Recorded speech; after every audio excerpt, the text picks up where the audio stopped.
computer is smoking or something. I see. I saw that too.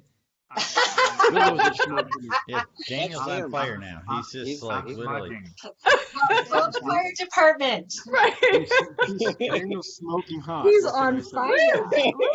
I'm in California. I'm smoking all right. Fire. No, Wow. it's Palo Santo.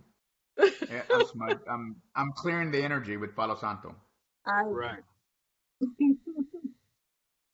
I'm wondering We're- what's we're going not- on with Ron. I'm hoping he's all right. Well, we were talking to him earlier today. Yeah, he was Right. just He on, might- huh? He It's might not be able to get broadcasting on. now. Are we broadcasting? Almost. I don't see it on your yet. channel yet. I want to share it out. Yeah, not yet. I'm just putting in the title. Okay. It's on Facebook Live, though. Hello, Oh, Facebook it is Live. already on? Yes. look at That's Is what it we on? did I don't last see time, it. Swami. Everybody heard our banter. Why is it not showing up on Swami's page though? Is it Because where is I it? haven't launched it yet. I don't know why Oh, it's I showing thought she up saw on it. other Okay, people. got it. Roberta saw it. Yeah, that's what I'm trying to figure out where Roberta saw it. Yeah, okay. Well, Roberta has special vision. There we go again. Okay. So we are live now. We are live. What page should we go to? Everybody got quiet. The Facebook page with my name on it. Yeah, I'm not looking seeing at it yet. I'm Let me. refreshing, I'm 'cause I gonna don't put see it. I'm gonna Refresh put it it. in the chat. Hang on a second. There we are. Okay, cool. We are live now. All right. But you how want do to we keep go? the Facebook sound down or off Yes. actually, so because Okay. that's delayed. Got it. And then Okay, cool. Ron. Right. so, did you get it, Daniel? Yep. I'm sharing it Okay. right now, and then I'm going to turn it down. Yep. Terrific. And Ron, if you want to reach out to Ron, Andrew. Oh, yeah. Yeah, I'm trying to find him. Oh, did Ron just pop in? Trying to get on Someone the did. call, getting an invalid message. So he just Huh. said he's trying. Interesting. Okay, let me send him the link again. So is the world listening to us right now? Yes. Yeah, so we're on. So be Roberta, careful what you what- say, girl. Roberta, what- I've been caught on that before. Whoops. I hate when that happens. Roberta, you want to kick this off for us? Sure, I'm happy to do that. I'm so glad that we're talking about this very timely and topical subject. And we've all been touched by it in some way, whether it's long distance grief from just hearing about other people, or very close to home or within ourselves. So there are some things that we need to know about this, because suicide, of course, is a very final solution to a dark and often temporary situation that can be resolved. And it's so important for us to be the people who can be the wings on the side that say this can be resolved without any self-blame, without any self-shaming, which is what the person is already experiencing. So just maybe start off with a few things that could be happening that we need to be aware of. I think we're all aware that people will be depressed. And that, of course, is not a situation that cannot be helped. It can be. But if you're in the deep, dark spaces of that, sometimes you don't have the opportunity to see the light, and that's where each of us can help. Also, someone may be going through a psychotic situation where there's a break in reality, where they really don't understand what the results of their behaviors or their thoughts are. Sometimes people do this on impulse. This is why we have to be with them, because then we can ask a question. We can help them see options. Many times, I mean, that's why we have something called Suicide Watch. Obviously, it's a cry for help in many situations. Someone is not happy. They think that this will, in fact, draw attention to them. And also, there are other aspects. Sometimes people simply want to take control of their destiny. Perhaps they know something we don't know. Perhaps they have a diagnosis that they don't care to live with. We can't always say that this is a terrible thing. It is a choice, and we have to be aware that it is a choice. And sometimes, especially with young people, it's a mistake. It's not an intentional thing. Somebody with a substance abuse issue may not recognize that what they're about to do to make themselves feel better is full of fentanyl. So there are many things that we look at when people die by suicide, and it's important for us to come from a non-judgmental place, from a place of love and an extension of, I'm with you, I'll be present with you, and I can help. And I think from a spiritual place, we can be non-judgmental. We can say, I can share with you that I will walk with you, and I will talk with you, and let's see what's possible, because there are many, many, many options. So maybe that's a great place to kick it off, Swami. Thank you so much, Thank you. Roberta, Dr. Shaler. And we have Ron here also, and Ron, if you can turn your camera on, that would be awesome. Ron Stark. Okay. Well, do we see him yet? No. No. So, Ron, if there's something you'd like to share about preventing suicide from the veterans' point of view?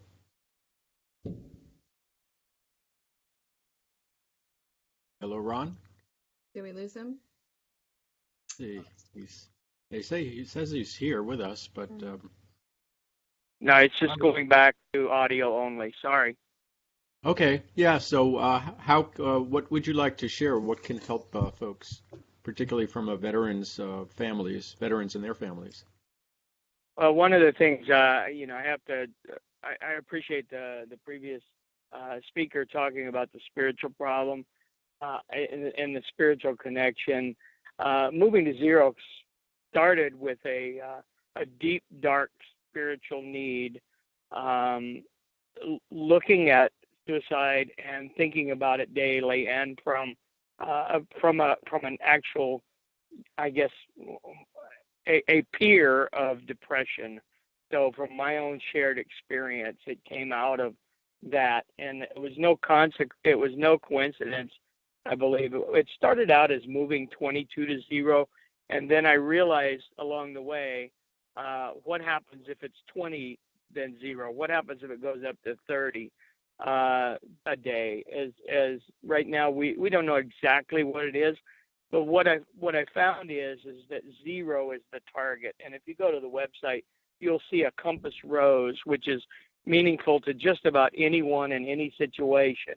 That 0 is true north, and really pointing people to true north and understanding that 0 is the target. Anything off target is, anything that's not 0 is off target.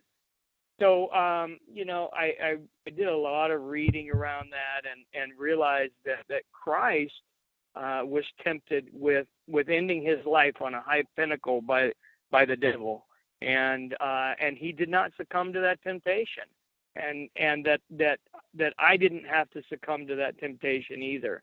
The next thing is it was no coincidence that the number was around 22, because when we look at Psalms 22, we see that is a picture of Christ on the cross, and understanding that it's okay for me to live and give my life for others, but not for me to take my own life. And so then I developed this personal ethos, which I now call the new ethos, and you can see that at the website also. And it's simply this: I may die at the hand of another, but lest it be to save another, I shall not die by my own hand. And that's on the mantle at my house.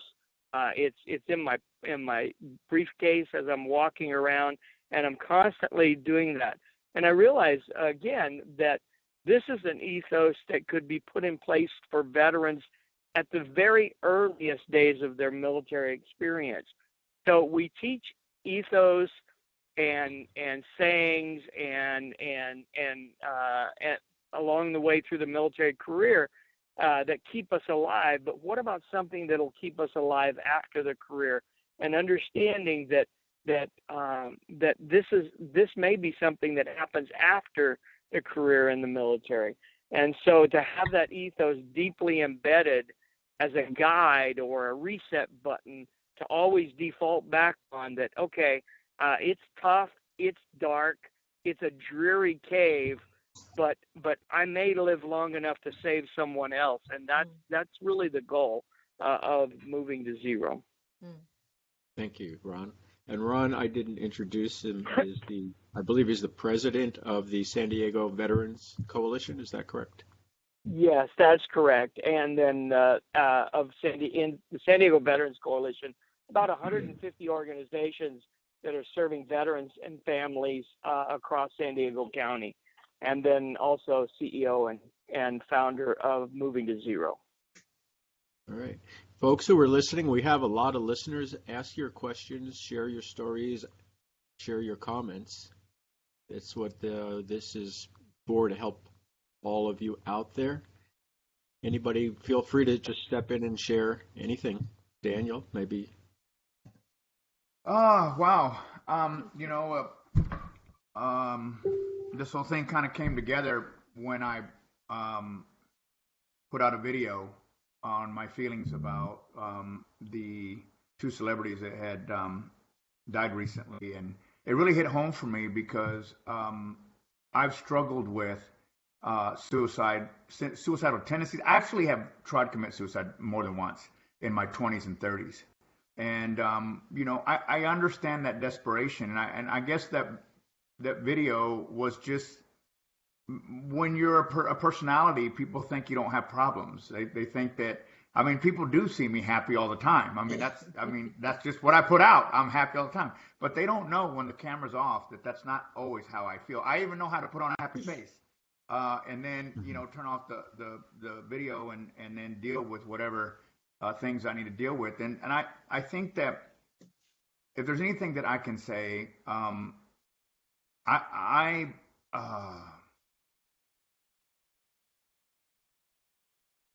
I understand that depth of desperation. I understand that need for reaching out and not being able to do it, like my hands are tied. And my hope was that by having this panel that we would give people 6-7 people they could reach out to. And life is not perfect. Just like the ocean has waves, life has problems. And if you're currently suffering from depression or anxiety or being separated or whatever it is that you may be going through, just know that I know many of us here have experienced some form or another of friends or family or even ourselves going through these kinds of tendencies and events, and we love you. We love you, and I'm just really glad that those dark days are gone from me, but that doesn't mean I don't feel depressed. It just means I have tools today, and there's some wonderful tools that they've presented already that, go to their websites and check them out. And we're here for you. My heart just goes out to everyone because I get it. I get it at a deep level. I get it. And I also get that life is beautiful. I never thought I would live out of my 20s. I didn't. I remember overdosing on drugs and waking up in the hospital and going, shit, I can't even do that right. And, it was really horrible. But I think the universe had a different plan for me. And thank goodness, as I reach my 55th birthday, I'm just in absolute gratitude that I didn't leave this earth. And so if you're out there and you're hurting and you need somebody, I know it's hard to say go reach out for someone, but just do. I know I called the suicide hotline a couple times, hiring a kite. And you know what? I listened to them. I did. I listened because they told me I was brilliant. I don't know if they were reading a script or not, but it worked. It worked. There's an old saying I used to see, a sign in Dallas where I grew up that said, if you don't get help here, get help somewhere. Mm-hmm. And I know people are out there, and I know it seems like people don't love you, but they do. And I know a panel right here that unconditionally loves you no matter what. And so just keep that in mind. And thank you for giving me the opportunity. I'm here for you. You can send me a note. You can reach out to me, and I'm happy to talk to you. I think one of the things that people get burdened with is, well, they're too busy. Yeah. Well, it may seem that way, but you never know until you reach out. So thank you for giving me this opportunity, Swami. Daniel, Yeah, this oh, this go is ahead. Ron, You've- and I got to chime in there because that is exactly right. That unconditional love and depression is a very dark cave, and I've been able to learn the scariest day of my life, 20 years in the military, the scariest day of my life was the first day sitting in the parking lot, getting ready to go into a therapy session, going to share some of the darkest parts of my soul. I mean, I was weeping and sweating and ready to bolt. Finally went in, and over the years now, and it's been quite a few years, I have really learned that the symptoms of depression, if I really pay attention to them quickly and constantly, that they're almost like a protective factor that are alerting me that there's danger ahead. Beware. Go away.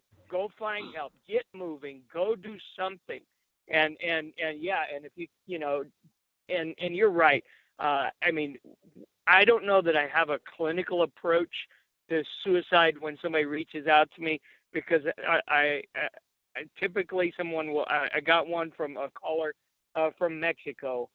He just reached out to me, and I said, so I called him up. I said, I sent a Facebook thing that you are my number one priority. Everything in my world is second to you. Just call me.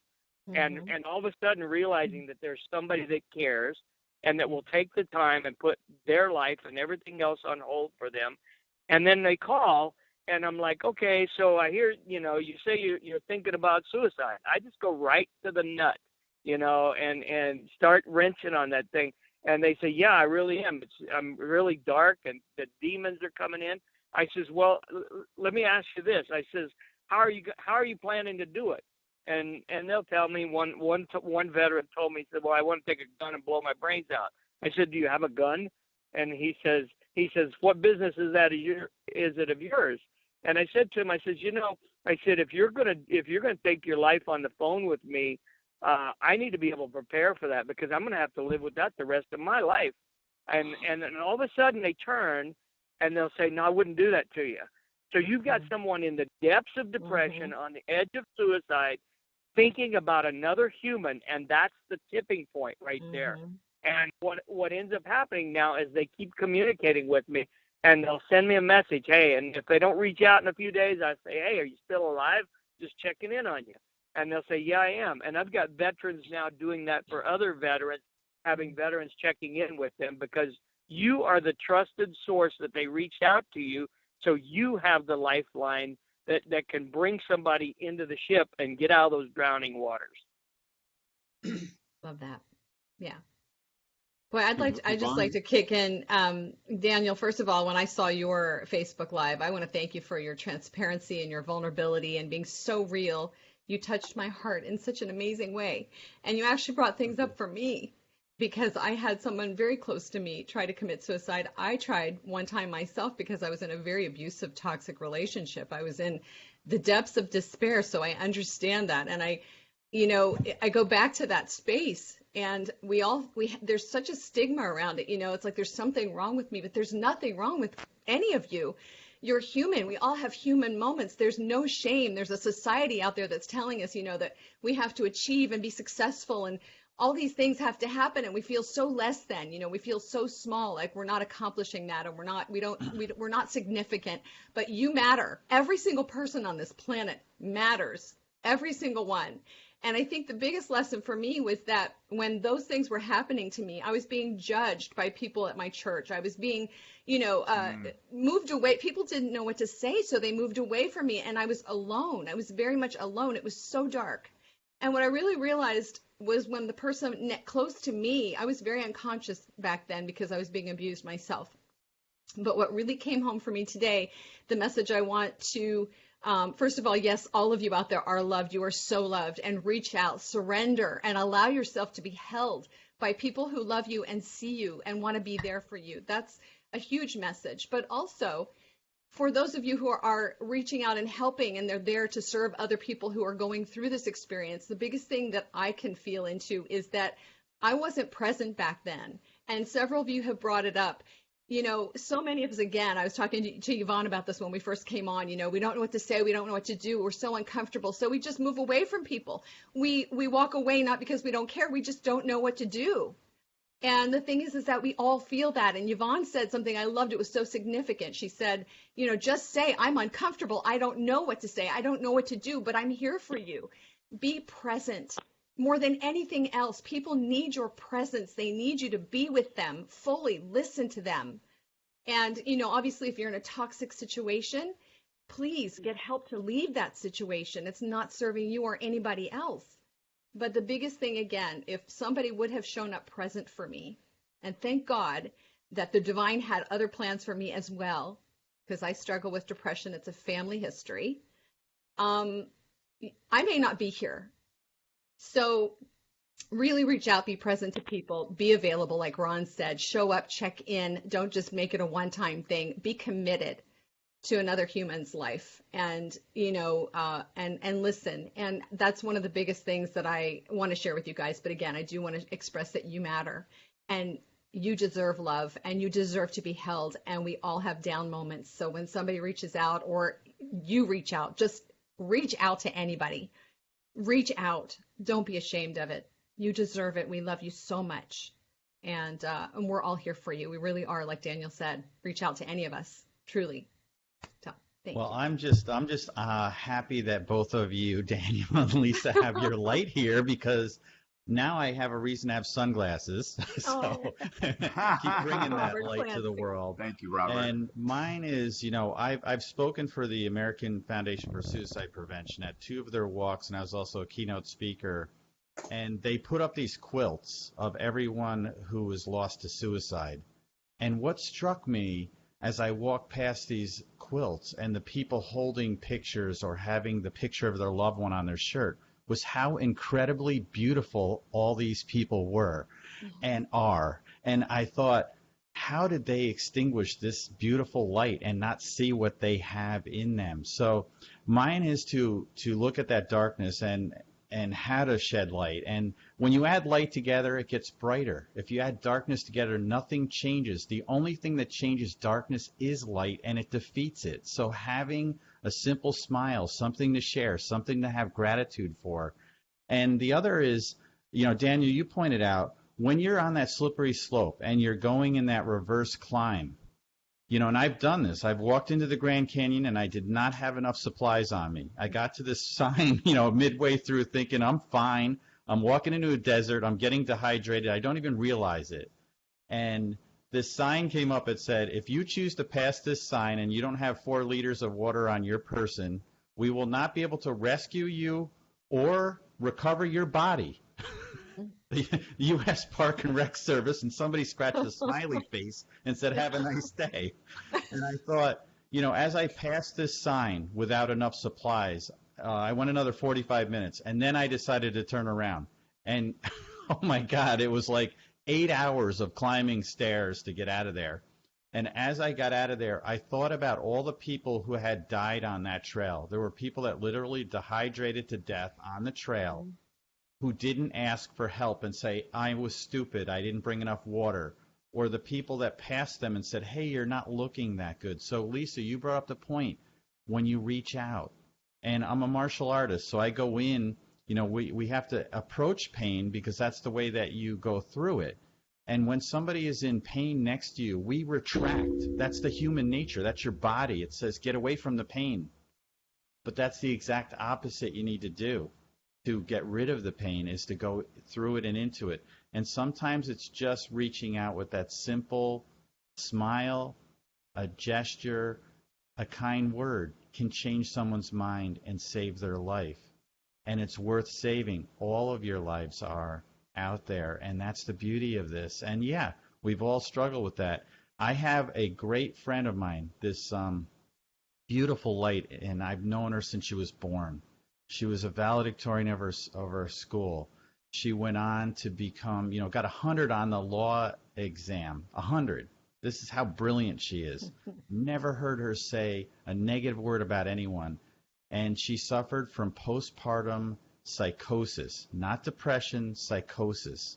And when your brain is broken, there is nothing to do there. I mean, how do you fix that? And being there for that person and trying to get them help. So my friend, her brother actually got laws changed, and his wife, so that you can reach out. So there's things you can do to advocate and be there for others. And I know if she was at risk, we all are. We all are. And that's the important point and the takeaway from that. So go out, reach that hand out, and ask for help if you're dehydrating on that trail, because there's an abundance of love, and we're standing in the ocean all the time. You just need to dip your toes in and take that swim. So thank you for all of your light in here today. I just want to add something to the lovely metaphors that you put in there, Robert. I think one of the things we can hold in our mind is to be a firefighter. That's the person who runs toward the building instead of away from it. Right. And we need to have our own health in order to do that. We need to be centered, and we need to take care of ourselves so that we have that to give. You can't give a gift you don't have. So let's all keep ourselves in great shape and deal with the same things that we're speaking of on a day-to-day basis. Ask for help. Do all of those things to maintain our emotional and mental health as well. Yes. Thank you, Roberta. Yes. Amazing. Yeah, this is Ron again. A military ethos for veterans. I find it's sometimes better to just be, kind of raw and vulgar, because military service and some of its treacheries can be raw and vulgar. And you're right. We would take one for a friend, and we will run into danger and run toward danger for a friend. But people tend to pull back when they talk about suicide. And we have another ethos: is no one's left behind. And so individually, I'm a someone, and I can't leave me behind either. So I have to constantly be vigilant around that. I like what you said a little bit earlier about, a funny guy. I mean, I'm usually pretty happy out in public, because some of that's just, some of that is just to keep me in motion. And with depression, sometimes people get this misconception that the opposite of symptoms of depression is happiness and joy. For me, the opposite of depression is moving. Getting, because depression is so confining. It's just, there's this dark, restrictive place, and it gets so confining. And any motion is good motion. Respiratory exchange, breathing deeply, a pulse, brain waves, all those are movements. Music is described in movements. Just getting out for a walk, taking a walk outside is so counter symptomatic from the symptoms of depression. It's just getting in motion. And if you don't know what to do with a friend that's contemplating suicide, just say, I'm coming over, we're going to go for a walk, because they need to get out of that room, and they need to get outside. They need to go with someone and get in motion. There is a proverb that says, a live dog is better than a dead lion. It doesn't matter how strong you are. If you're dead, you got no strength. But if you're alive, you can still make it through. That reminds me of over the years, I've developed tools for myself to stay present, because I realize that any moment that I get into anxiety or I get into depression, it's because I've left the present moment. I've gotten very concerned about things I do not control. And so I want to give you just 3 things to think about. If you're out there right now and you feel lost, or you feel misdirected, or you feel depressed, or you feel anxiety, ask yourself these 3 questions. This is what I do for myself. Where are my thoughts right now? Are they in the future, present, or past? If they're not in the present, and I'm in the future and the past, therein lies my problem. And I realize, wait a minute, I'm concerned about whether I can pay my bills, or I'm concerned about how someone feels about me. And neither one of those things I have any control over. So I get very centered. The next thing I ask myself is, are these thoughts I'm having, are they real? And have they ever been real? And I have to ask myself that, because sometimes I can get off on tangents. Goodness, I don't even know where they come from. And I get caught up in my thoughts, and I realize that for me, many of the things, well, 85% of the thoughts we worry about never come to pass. So if that's true, I'm spending 15%. I'm not spending my time in the 15%, right? So I ask myself, are these real? Because it is hard when you get inside your mind and you get trapped in that space. And so if I'm going to be in that space and I'm going to be feeling the way that I do in that moment, I might as well ask, if I'm in that space, where are these thoughts coming from, and are they real? And then the last thing was what Ron was talking about is move. Get out and do something, break the energy that you're sitting in. So I know that I need to get out and take that walk, or I need to thank goodness I have dogs, because they have to go out and, and they get me outside, and these sound simple, but they save my life every day. Yeah. Right. It gets me centered to stay focused on the solution. And I want to share this little story, because if you're helping somebody, sometimes just bringing things back to the present helps someone get out of wherever it is that they disappeared to. Yes. And those depths of depression are dark, dark, deep wells. And there was this one guy that I called. He set up an appointment with me, and he said to me, when I called him, he says, well, you said to call, so I did. And he says, I'm in Chicago. I'm at the lake. I'm going to end my life by suicide. And I said, wow. I said, well, thank you for calling. And I said, so tell me what's going on. And most people aren't going to tell you what's going on. They're inside. And so I just kept asking him, and I do use a lot of humor. And I don't make fun of anybody. I'm not making fun of the situation, but humor, if you get someone laughing, it does something. It changes their physiology. It changes where their state is. And I said, so really, I mean, if this is what you're going to do, just tell me what's going on. So he finally broke down. He told me, and he says he was perplexed about not being able to pay his bills. Oh, I get it. It may seem like that's real. I said, well, what's going on? He goes, they won't quit calling. I said, who's calling? Well, the debt collectors. They're calling every single day. And it's just driving me crazy. I can't do it anymore. I can't pay them. I said, what bill? He says, the light bill. I said, the light bill? Oh, well, how much is it? He said, $35. And I said, you want to end your life for $35?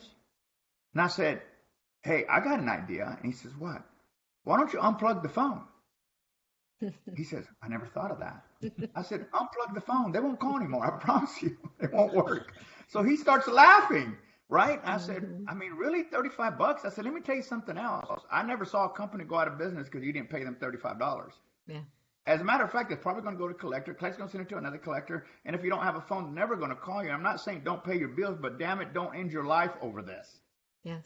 It doesn't make any sense. And he started laughing.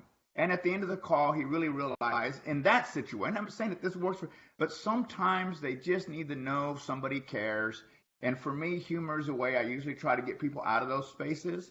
Not that it's funny, not that it's anything to laugh at, but sometimes true compassion is not getting caught up in someone's anguish.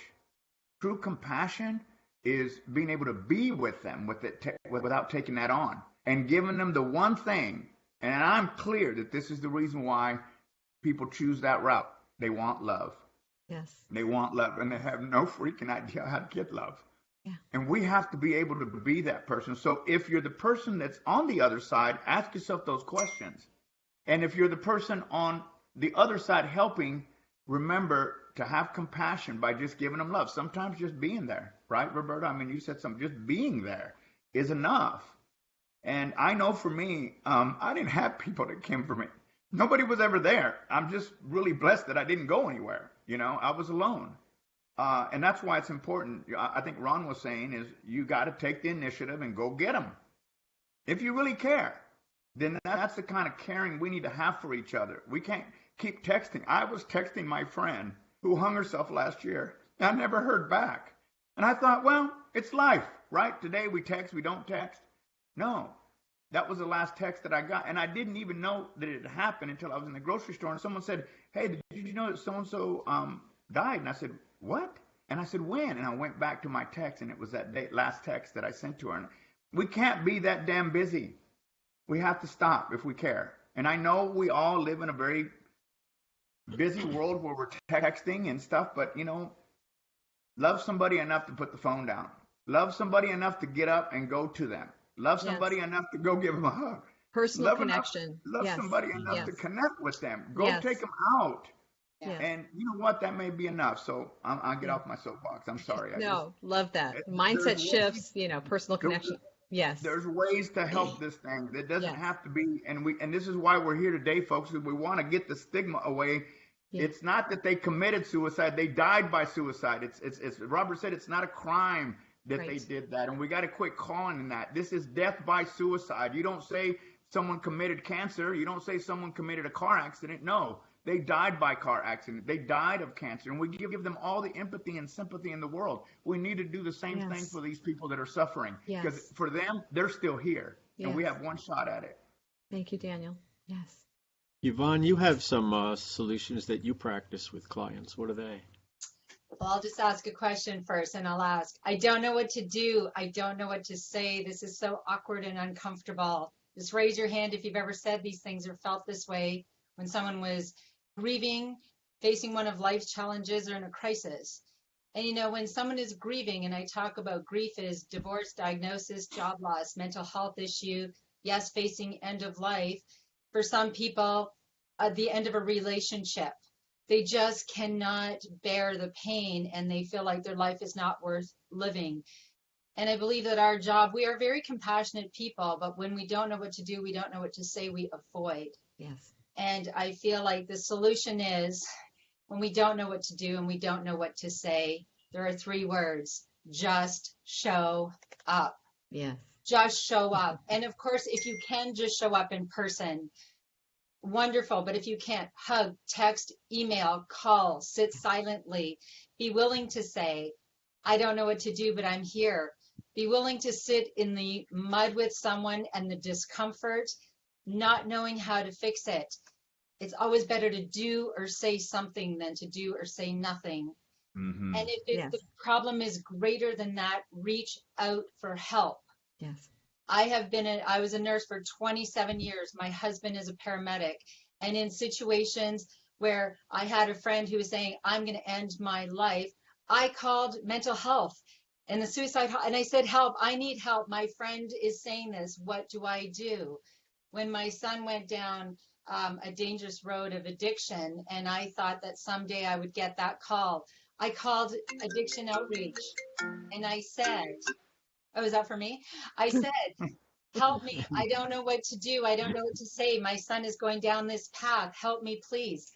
I am a nurse and I'm a professional. And you know what? I was okay to allow my humanness and to be a hot mess and to not apologize. And these things happen to nice families. I have a nice family, and my son went down this messy road. And I don't apologize for that. It was hard. It was heart-wrenching. And I didn't think I would survive it.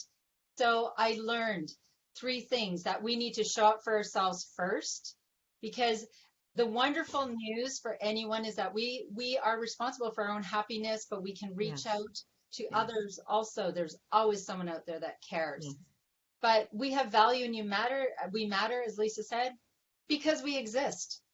Not because we have a PhD, not because we have this wonderful job, this wonderful spouse, simply because we exist. We are all a gift to the world, no matter what ability, disability, whatever we have. And how wonderful to take our messy experience of life and our disastrous selves. People say, oh, you're so lucky. I'm not lucky. I worked hard and I still fall down and I still have things happen in my life and I'm a mess. And I'm okay with that. And guess what? Anybody out there, if you see other people and are envious of their lives, I promise you, you don't know what's going on behind closed doors and in their lives. They may, the picture may look perfect. We all have our stories. So, as I heard everybody, and I have started this global movement, the I Just Showed Up movement, and it has a little card with it, and it says, Swami has his face said, the first thing it says is, wear this as a reminder to show up for yourself first. And the second thing is, wear it because I want you to just show up, or you did because you can make a difference with the smallest gesture.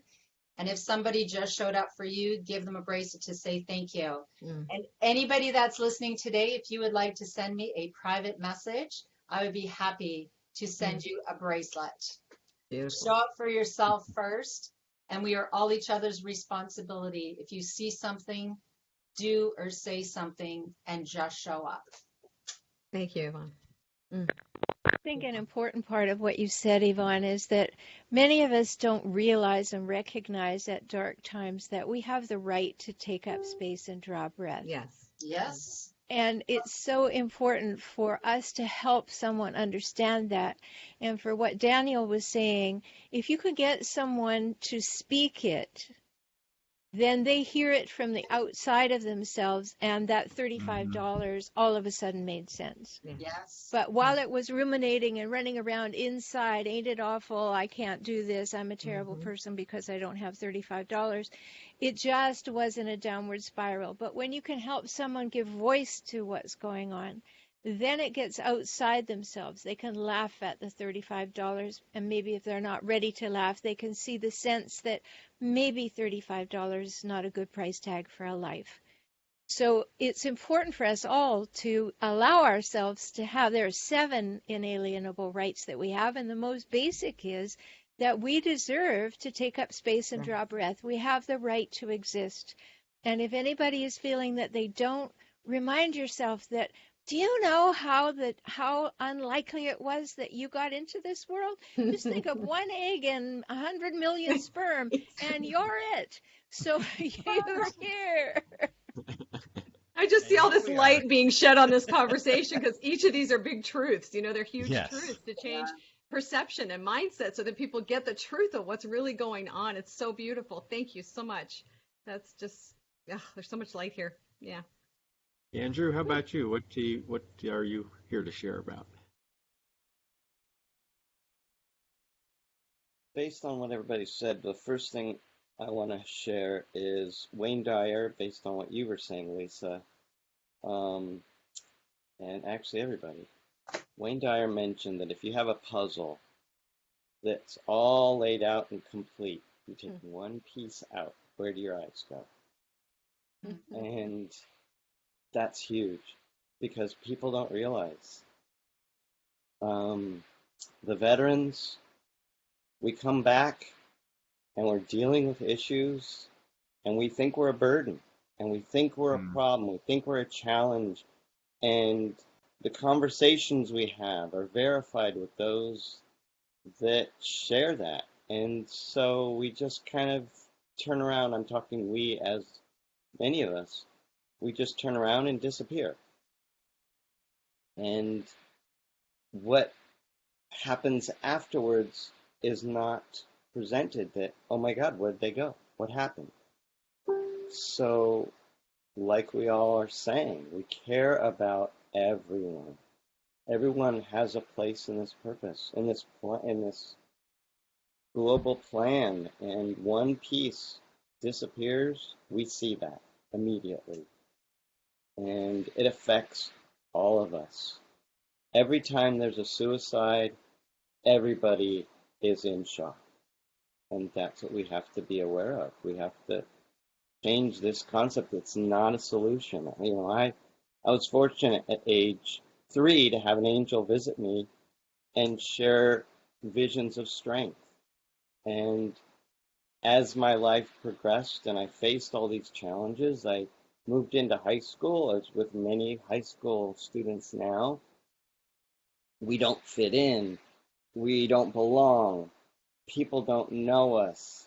I had friends. I had really close friends, but nobody knew me and what I was going through, and I didn't know how to communicate that.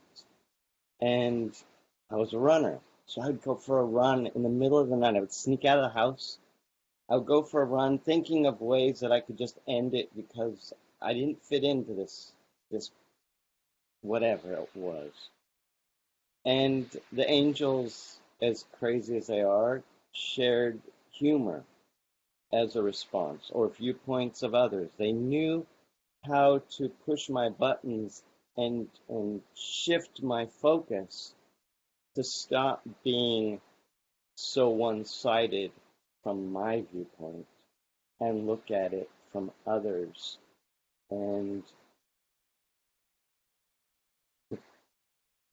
the challenges got stronger. You know, life happens.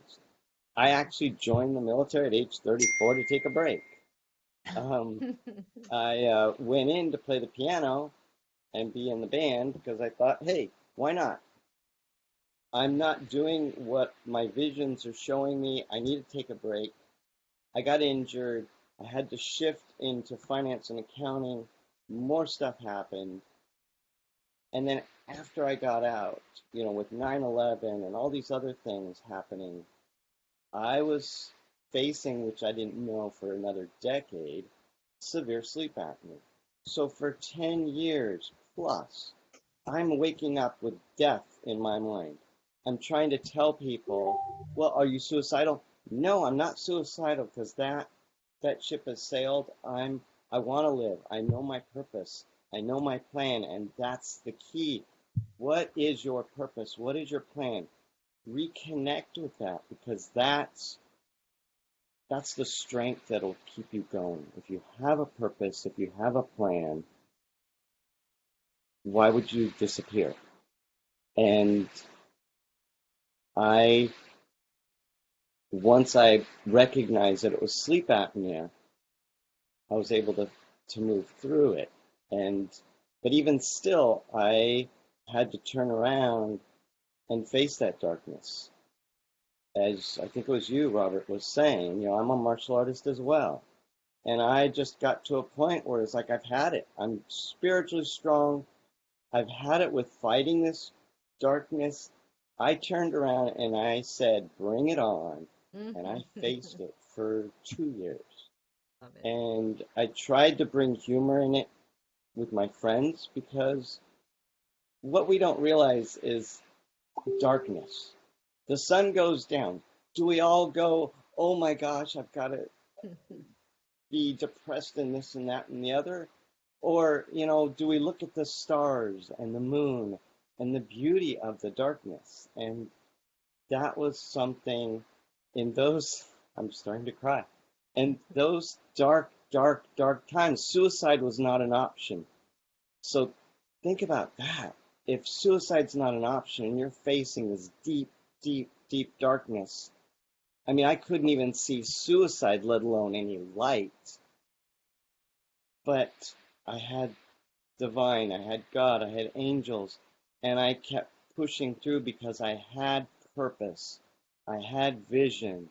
I stuck with it. Even though I was, hopeless, helplessness, they kept trying to visit me and pull me down.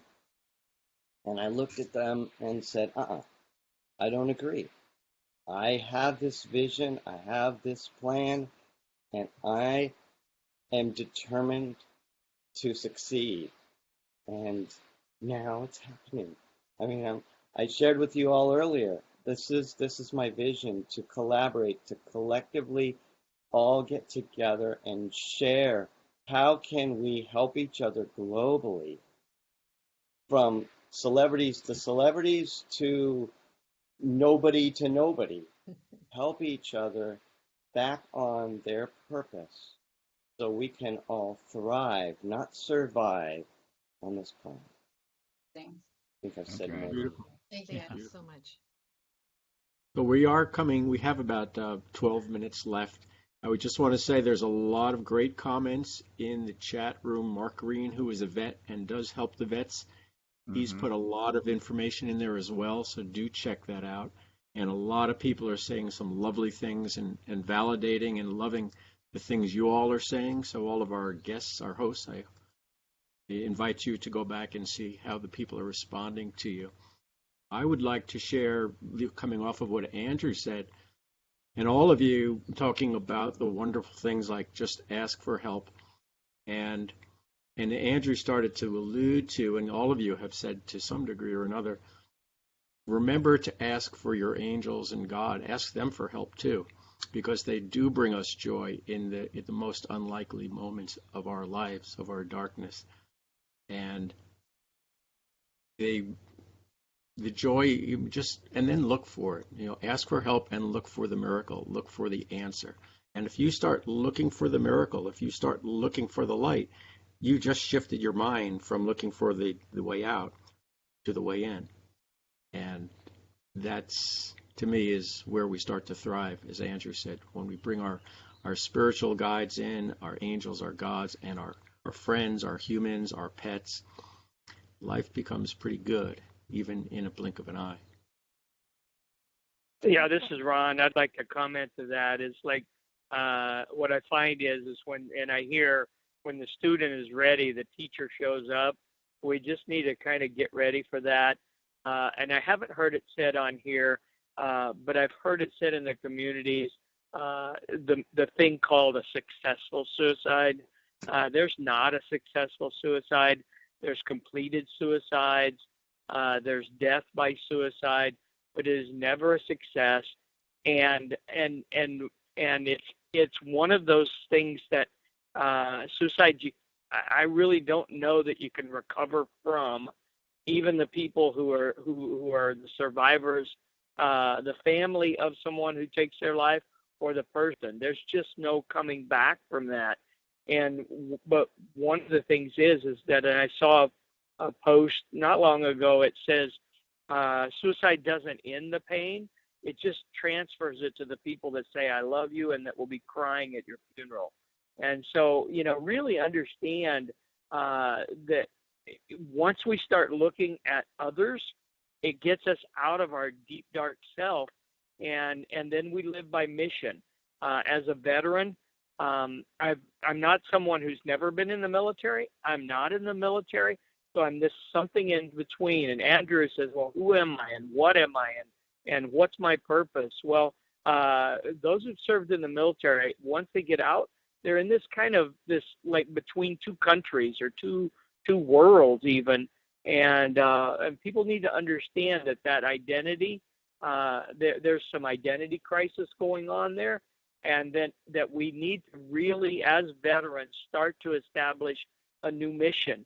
And really, because the missions are pretty clear when you're inside the military, they're not so clear when you get out, and you got to make them up for yourself.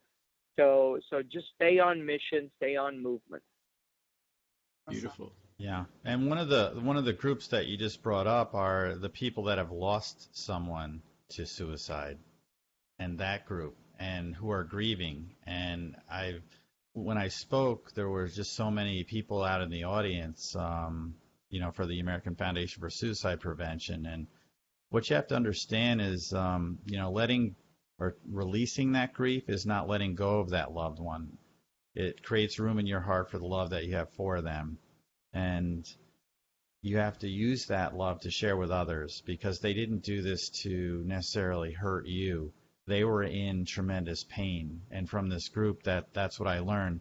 And I have this phrase, it's called life ain't so bad. And I actually thought about it, and I've told Swami about this. Every day for a year, I tried one-upping something, like worse. So Daniel, when you said, the guy couldn't pay his bills, $35, well, what's worse than that? Having a bill that's $200, or having a car accident, losing everything, having your house burned down, losing your job. And I kept doing this until I ran out of ideas. And then I started asking other people their worst horrific things that they had. And when I lost everything, I always thought death was the worst thing ever. So I saved that for the end. And the day I woke up with that, the next day I was able to one-up it. It's losing your ability to help someone else. And that can never happen. So I decided, legacy. And how can I leave something behind? How can I be here and create something that is part of that legacy and leaving that kindness? And it's shared in everybody that you touch. And so I just want to leave you with my closing thought on this is, and it's something I wrote down. It's about ripples. That all of us, as you said, when somebody leaves or they die from suicide, they leave this hole because they don't see all the people they've touched with their light. And so I want you listening to understand how important you are to others. You may never know the people you've helped or how many people you've touched by just being you. You may never fully know the love you've bestowed in their hearts through your kindness. You may never know how much you mean to them, even if your contribution to their life was a small one. You may never get a chance to hear all the praise they have for you. Just know that you've created a positive ripple, and it's endless. And hold that in your heart, because it is, and it comes down to love. And so, even if you have no love, know that everybody that's looking at you right here on this panel, we love you. Yeah, and I'd like to also say, for those of you out there right now that are struggling, if you're listening to this and you're struggling, I know it may seem like you're forsaken. I know it may seem like you're alone, but I promise you that the divine is carrying you right now. That the divine has got you. And that net is there if you choose to see it. And then, as Robert just said, if no one's told you today, let me be the first or the last to say, I love you. I'm going to say that too. I love you so much. You matter. Brilliant. Can I just add one thing, Swami? Yes. I also want to remind everyone that one part of our life that is hard for people is that change is the only constant. But on the flip side of that, when people are in that dark, dark space and they feel like it's going to stay like that forever, change is the only constant. And that you will not stay, it will not stay the same. It will shift out. And my goal is to help people talk about, plan, and prepare for grief long before it arrives. So if we can do that and understand and accept that change is the only constant, and you never know what awaits on the other side of grief. So show up for yourself first, and if someone is grieving or having a hard time, just show up. Beautiful. And I'd like to add something in response to what you said, Lisa. You know, my mission on earth is to help people stop tolerating abuse. And you mentioned an abusive, toxic relationship. And those are the people that I work with all over the globe. And when somebody is behaving in a way that is abusive and toxic to you, know for sure it's not your fault. And you can only move forward when you say, no, you are not going to define my reality. You are not going to define who I am, and get help. Because that person wants to minimize you, discount you, and squish you into a corner and maybe annihilate you. And they would be happy if they had that power over you. Please don't give it to them. Step up and say no and move away. We still have 4 minutes. Any last comments? Or we can end if we covered an amazing amount in this hour. It's so Call amazing. us, reach out to us, send an email, go to our websites, find us. I'm sure they'll be in the comments there. Reach out to each other. It's just not us. Reach out to each other. Be available. Look at the love in crisis. Look at the love that's in this group right now, you know, and this could be just in a group of friends or a group. I mean, when you start sharing and you open up and you're, you know, transparent and vulnerable and you really allow yourself, you surrender to the process, you have no idea how much support shows up for you and how much love shows up for you. This coming together, this collaboration is so beautiful and so important. So don't go it alone. You cannot go it alone, and you don't have to go it alone. And if you're in an abusive relationship, I have a Facebook group. We'll support you. It's called Optimize Life. And reach out, you know, be with people who understand what's going on and will allow you to vent, rant, feel, do whatever you need to do, and then give you the benefit of their experience to lift you up again. And if you want to overdose on love or hope, I have a Facebook page. It's a Guide to the Soul. And if you do read too many of the quotes, I'm not responsible for what you do, because you're definitely going to be overdosed on love. So I'm just going to put that disclaimer. Trust me. So I'll give you a couple of those. Hope will never leave your side unless you choose to let go of it, so why let go?